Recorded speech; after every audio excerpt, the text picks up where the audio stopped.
All right, good evening. It's good to see you. Good to have this opportunity to get together.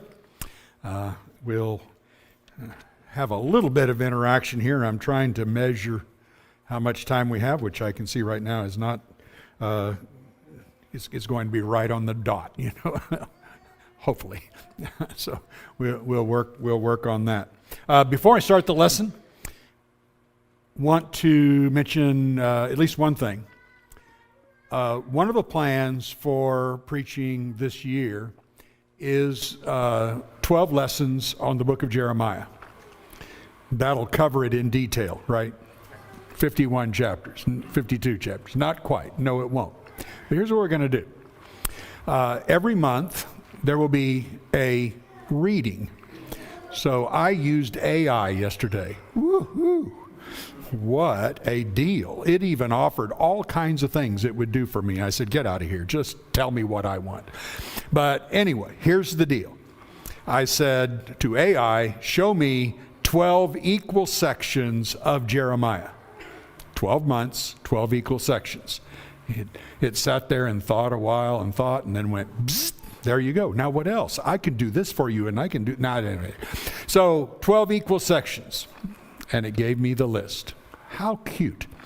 I didn't have to read the whole book and try to figure out how the equal sections were. So this month is chapters 1 through 5. Hopefully my last lesson of this month, I didn't look at the schedule, but somewhere in there, I will give a lesson on chapters 1 through 5. Obviously, it won't be all the details. It won't be everything about that. But I'll take a section out of it and do a kind of summary survey of the message of those first 5 verses and etc. through the rest of the year. By the end of the year, hopefully we have a pretty good idea of the message of Jeremiah. I think it'll be helpful to all of us. We'll do it as a church. So I encourage you to do the reading each month. This month, 1 through 5, it's pretty simple. Won't take you very long. I would also recommend that you don't just do it once. You have a whole month, so read it a couple of times at least, and get your colored pencils, have fun, and mark and take a look and be filled with it, and then we'll talk about it or do a lesson on it toward the end of the month. Hope that sounds good to you. Sounded fun to me, and that's where we will go with that. Thank you for being the church you are, a church that's mature enough to handle a lesson like this morning. A church that's mature enough to handle me being direct with you and strong with what God has said. I don't know if you've ever noticed this. I'm sure you probably have. But Jesus and the Lord are absolutely direct with us. You ever notice how they don't beat around the bush? It's just like pow, and you go, oh, got me. That penetrates the thoughts and intents of my heart. So it's nice to be able to preach for a wonderful group of people who love the Lord and love study and love to be stimulated and generated to do better. And I appreciate you greatly for that. I cannot say enough about it. It is not in every place, I guarantee you. So that's that being said, now we'll whip on evangelists tonight, okay? So we whooped on listeners, now let's whip on evangelists a little bit, or at least talk about the need that is before us. So the passage that was read for us, you will notice that in that text, Paul said, and he gave apostles, prophets, evangelists, shepherds, and teachers for the equipping of the saints and for the work of ministry. And he goes through that text. As was mentioned, chapter 4, 1 through 16 is a critical part of Paul's emphasis on the growth of the body. You will notice that in verse 16, the very last thing that Paul says is that when all of this is going on, the unity of the body, the character that each Christian has toward one another, the gifts that are given the body, the equipping of the saints, all of that. And you see in verse 16, he says it makes the body grow so it builds itself up in love. So when this is functioning properly, what happens is the body will grow.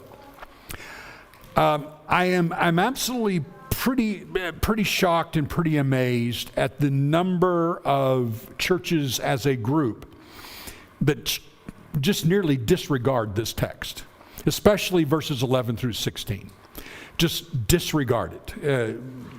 There's not equipping done. There's not thought being done about what evangelists, shepherds, and teachers are to be doing in a local church. And it's fairly widespread. It is certainly not in every church or any such thing like that, but there's certainly a lot of Christians and churches that don't really give that a whole lot of thought and a whole lot of depth to what is being asked of us here. So primarily you might ask, well, what are you going to focus on in this lesson? Focusing on this: the decreasing number of evangelists and qualified shepherds in the brotherhood and in churches. The danger we have in this church and in all churches where you have good elders, which we have, and hopefully you might say a good preacher. I might vote for that, but trying. When we have the luxury of that, we often do not give much thought to churches who are struggling and do not have that. And there's a decreasing number of churches that can get an evangelist or that can get shepherds that really do the work of watching after the congregation, evangelists that actually do more than simply preach a different sermon every week. That is in great need. Many of you know that Andy and Lori got married last night. It was a small family wedding, so don't get your feelings hurt because no one was invited, except I had to go preach it. I had to, enjoyed to. All that, just a family marriage, and so it was really nice. But Lori's dad and I got to talking quite a bit. And he has talked to me about this before, about the pain that he has in the area where he is, about the number of churches that have folded and his own congregation where he is. They can't find an evangelist who will come there, and so they try to do the work. And he said, I need to write Brent a letter and thank him for all the sermons he's given that he lets me preach. And I said, well, I'm sure I said, that's why he publishes it. I'm glad it can help you. He says, of course, I restudy it and I make it my own and all that. I said, bless you. That's so neat to see you do that. But when he said he had seen 9 churches over the last few years just fold up. And I said, let me guess. For years and years, they struggled because they didn't have shepherds and they didn't have evangelists who could lead the work of evangelism and lead the work of study and teaching the scriptures. He says, that is dead on. He says, that is exactly what happens. It just dwindles because nobody wants to stick around just to hear us old guys give a sermon every week. I said, yes, it is definitely a problem, and I see it in lots and lots of places. So we don't think about it when we're satisfied, and we're having fun together, and we're enjoying that. And the problem also comes from leaders in churches, whether you're talking about preacher, shepherds, or other kinds of leaders within a church, who aren't preparing themselves for the work. I've loved it that I've seen so many of you younger men and women who talk about preparing yourself to do the work as you grow and as you age. The men preparing themselves for the day in which they can be a shepherd in the church, and many of you have talked about that, and just so greatly appreciate it. But it's not been done. Historically, a lot of that has not been done. Guy gets to 45 or so, and a couple of his kids become Christians, and somebody says, you ought to be an elder. And he says, never thought of that before. Maybe I will. You're like, whoo! You're 20 years late, man. You're way behind on schedule. But we just think about it as just somebody who can make some decisions, and that is not good. And then there's also the challenge of preachers who believe that preaching is simply a sermon. And that's basically the work. I'll tell you a little bit about that in the next lesson. Don't have time right now, but I'm going to give you a history lesson. This has been the part 2 on this. I'm going to give you a history lesson of what has happened for the past couple hundred years. Since most of you haven't lived that long, and I have come pretty close to it, I can give you a pretty good rundown of what has taken place, and especially with my study on church history. So we will look at that and do that. This lesson will concentrate more on evangelists. Evangelists are called upon by Paul in 1 Timothy and in Titus to teach, instruct, equip the church so that the church can appoint elders, so the elders can be appointed. And that instruction needs to be done, and it's very important. So we will talk about that. Give you a quick disclaimer, heads up here. What I'm going to be talking about is in generalities. I'm not trying to say every church is bad or every church, whatever. I'm just saying this is a trend that happens in a lot of places. I haven't done a poll on it, but it is something that I've seen a lot of, and I've seen it for 55 years. This is not new. It's not something that just propped up. This has been going on for a long, long time. A lot of the things that we will talk about. So let's begin here. He gave evangelists, and when you see that, the first thing it is important to think of is, of course, the apostles and prophets. Evangelists, shepherds, and teachers are gifts to the church in order to grow the body, equip the body, bring the body to maturity. If we were to summarize that text, I'm sure you would see this. What do you see there? You're going to see primarily this is about maturing the body. You will notice in verse 13, the whole body coming to maturity. If we had time to discuss this a little bit, I wish we did, time to discuss this a little bit, you would be able, I'm sure a lot of you would say, yeah, one of the problems is in any church, some people go, I'm good. Coming to church is enough. No, mature the body. So we all have the unity of the faith. So we all have the knowledge of the Son of God to a perfect man. So that we can all speak the truth in love and not be tossed to and fro by every wind of doctrine. Those are mature concepts. And especially verse 16, so that every part gets equipped, so that every part does its share. I'll talk about more of this next time. But growth in the body will not happen just because a few people go out and try to teach the lost. You can do that till you're breathless. And it won't work until you have a culture. You have to have a culture in which every single individual has a part in equipping or growing the body. By the way, another thing to mention to you are my plans for this year are as on Sunday evenings, at least for the first up to 6 months, we're going to just talk about evangelism. And we're going to discuss, it'll be total class type situation. And we're going to discuss how we can grow to every part doing its share. So somebody says evangelism, I can't do it. No, you can do a part. You may not be the teacher, you may not be the this or the that or whatever, but every part does its share. And that's what we want to explore on how that's done, get that right mentality, and create then the growth that God has talked about. So what we're seeing here is maturity includes certain things, as I have just mentioned: unity of the faith, knowledge of the Son of God to a perfect man, not tossed by every wind of doctrine, being able to speak the truth in love. Isn't that a good one?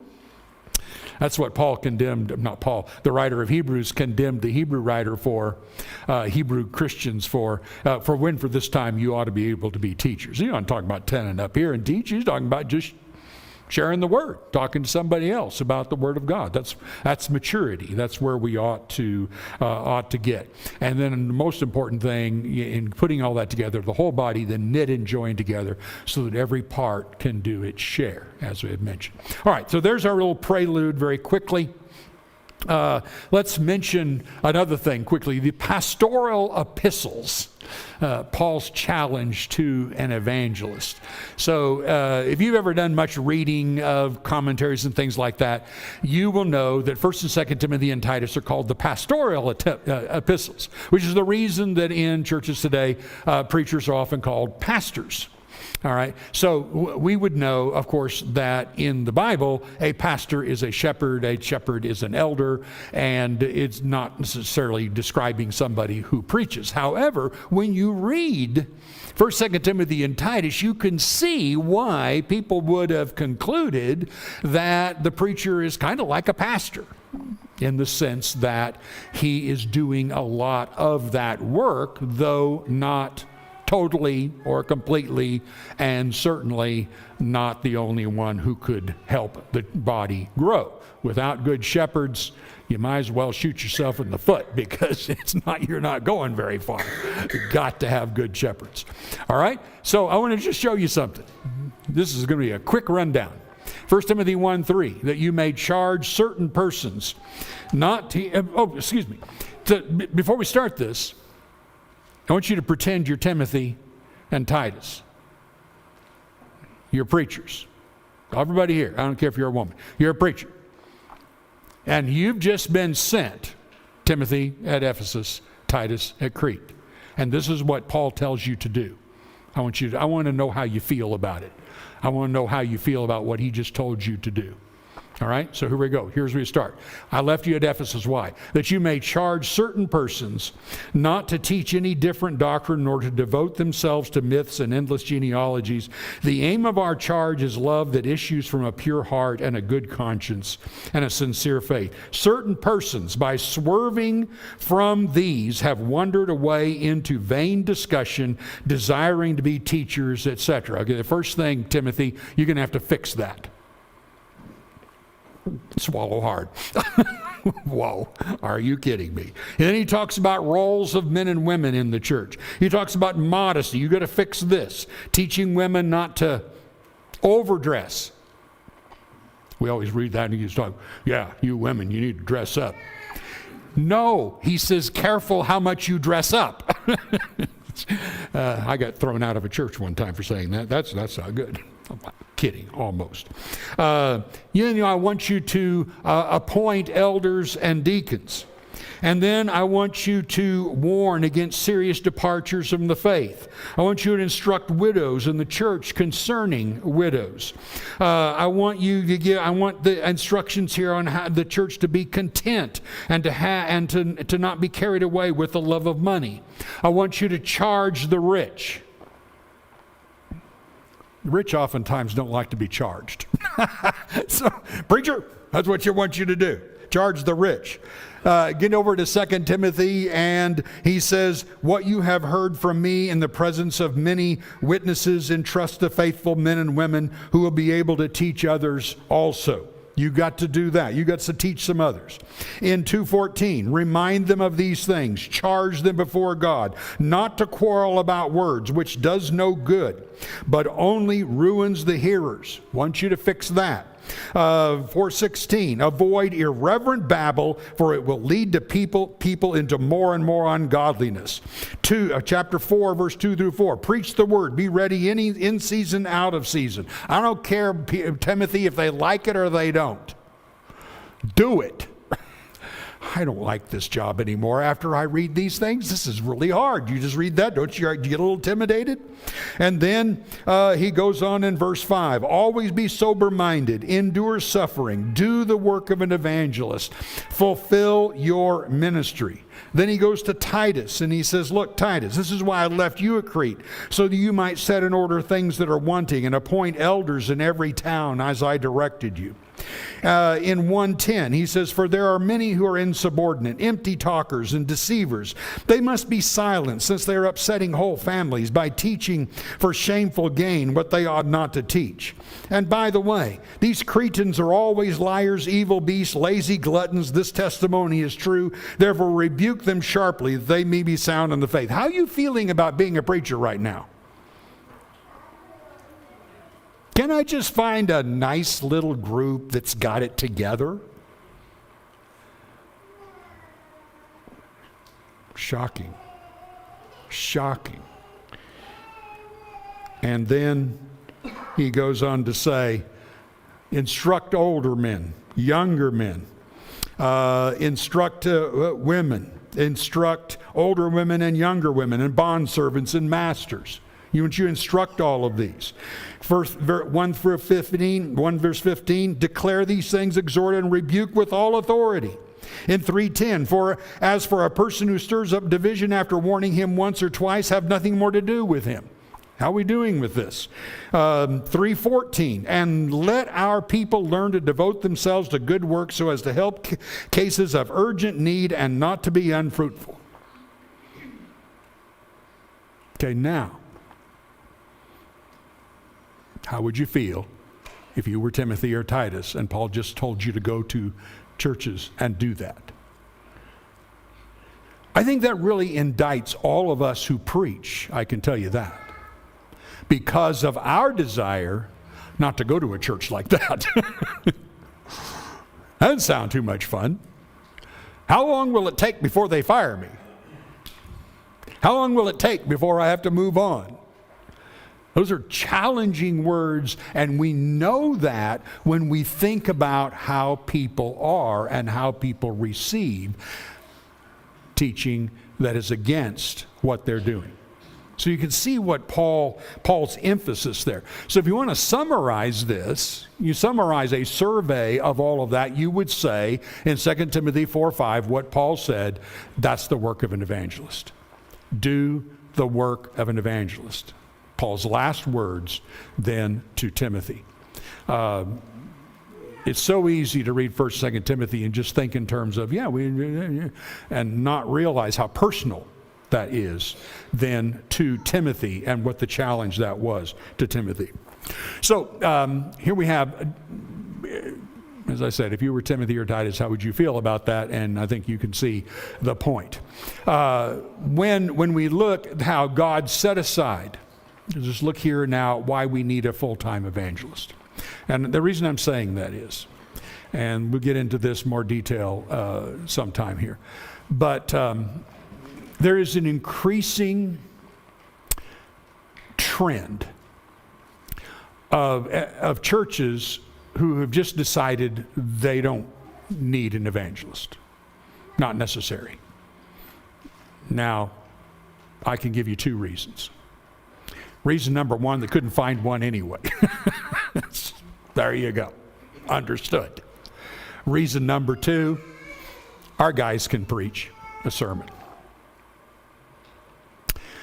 From what you just saw in 1st, 2nd Timothy and Titus, the work of an evangelist is not just preaching a sermon.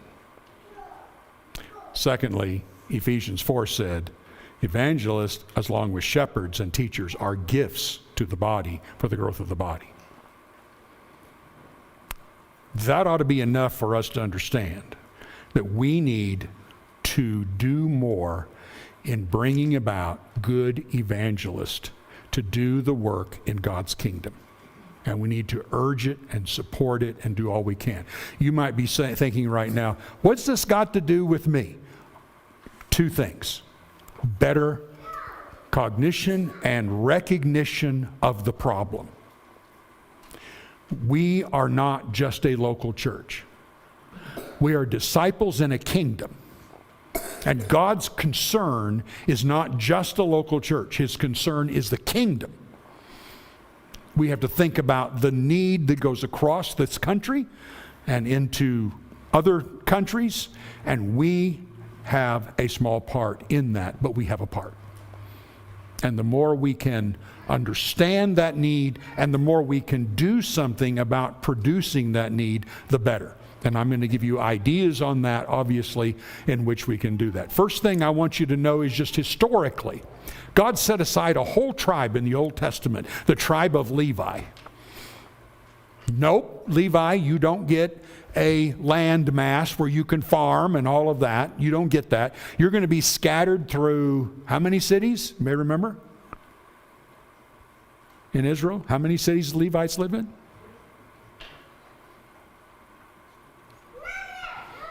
Give a wild guess. I was born in 1948. It's 48. 48 cities. 48 cities scattered. That's where you're going to live. Why? Because I want you to teach the people. Look at these words in 2 Chronicles. And he commanded the people who lived in Jerusalem to give the portion due to the priest and the Levites, that they might give themselves to the law of the Lord. How big was the Bible at that point? The Pentateuch? Obviously, you had the prophets by the time Chronicles was written. But what did they do historically? They gave themselves to the law of the Lord. Look at what God says in Hosea when he talks about their failure. He's talking to priests.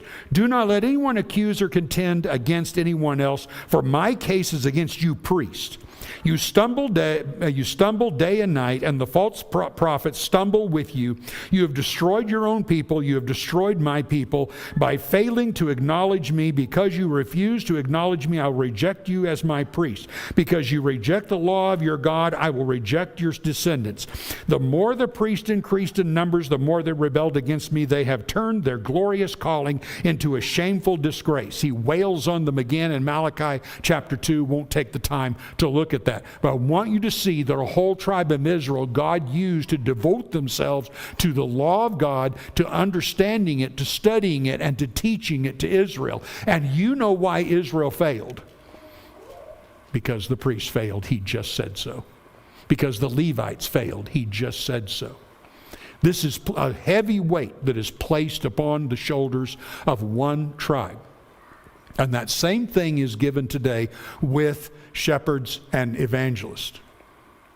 And evangelists especially are going to be working full time. Why is that? Next lesson. We'll see why that's so important to God and why it is necessary. But right now, that's what he gave. If God needed a whole tribe in order to do that, then we understand what God has given when he gives evangelists, and there's 66 books in order to understand and to teach. But what has happened? This isn't new. This was true when I was young. It's still true today. Preachers are understood as primarily doing two things: doing a sermon, visiting members. And as Otis Gatewood said in his remarkable book on You Can Do Personal Work, when churches have a preacher who delivers a sermon and visits the members, they're happy as a pig eating slop, to use my old pig farm type of thing. They have a symbiotic relationship. And Otis Gatewood condemned that. And I agree with him.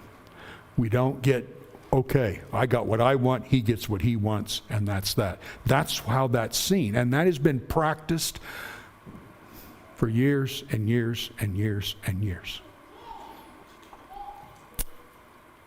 And if it doesn't stop, there's going to be more and more churches that are going to close, and they're going to fold up. And there's going to be more and more Christians who have simply the idea that we need somebody to stand up in the pulpit. We have so many guys here who do a fantastic job in the pulpit. But as a full-time, that's a different matter altogether. In fact, Michael's not here. I was going to say, Michael, tell us why you don't teach all year long full time. Now, Emily can tell us because she is going to whack Michael if he teaches full time all year because he devotes himself so beautifully to it and is such a great teacher. And I said to him one time, I wish you could just teach every quarter. He says, Emily doesn't. And I said, I don't blame her. She's right. You can't do that because you would hurt your family and you would hurt the work that you have to do outside of that. That is the whole point. So when we look at this, you see a great challenge. And the problem with so many who just reduce evangelism or being evangelists just to preaching a sermon. So we are typically concerned only about our local church, and we need to think more about outside. So there have been a decreasing number of evangelists even among those who preach because of how the Bible defines evangelist. Bringer of good tidings, teaching both the lost and those in the church. That's the job. I have known preacher after preacher who just outright told the elders when they came in to as a work and say, by the way, I don't teach the lost. Then get out. And I'm not kidding. Get out. I got a book in my office. I used to have it posted up. Title of the book was, Dear Preacher, Please Quit. It was a really dumb book on the inside, but I love the cover. Yes, if you're not going to do the work, please quit. We need those who will do the full work here. So increasing number of Christians and churches do not see the importance of an evangelist. And so here will be just the last part of this then. Why? Well, first there's an increasing number who don't see the importance of it. They don't see the full work. What do you see in a preacher? What did you see in a preacher growing up? Well, you only visibly saw him here and him here. You didn't see what was going on during the week. I had a lady when I was in San Diego who volunteered to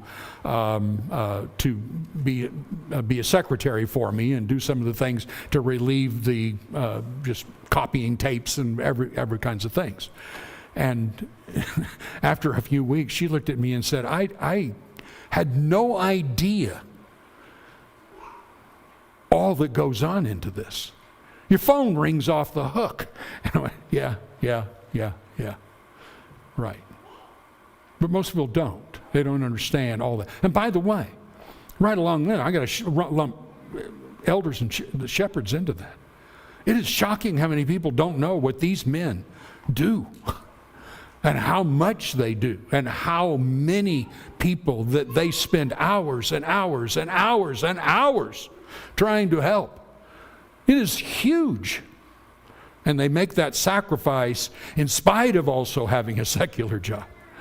To me, it's just scary.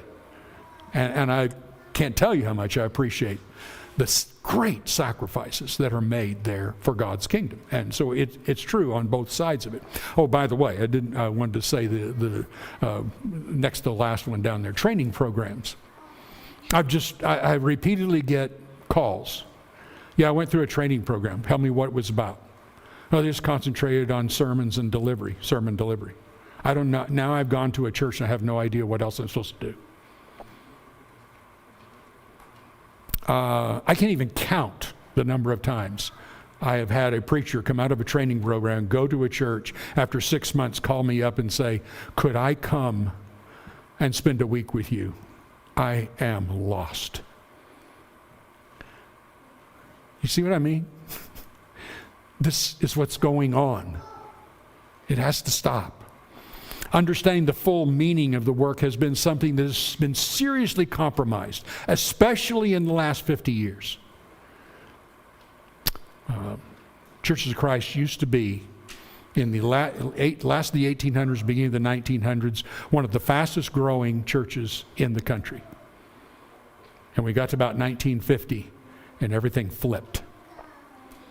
You couldn't go to a meeting somewhere before the 1950s without hearing preachers talk about, let's all teach the lost. Here's how we can get contacts. Here's how we can do this. Let's do this. Let's do this. Let's do this. Lectureships in college. How can we be more evangelistic? It was filled with it, and it flipped right at that point. Talk about why next time. But this has been going on now for 75 years. And it's just decreasing and getting worse and worse, and we're losing a lot of our kids. So what keeps men from preaching? We're out of time. Stay tuned. Same time, same bat station. Next time I preach Sunday night. I think it's a couple weeks or so. Okay? Thank you for your attention to this. A lot to be said. And I hope we can be a light. And wherever you live, if someday you're not here and you go someplace else, you can be a light to helping God's cause in His kingdom.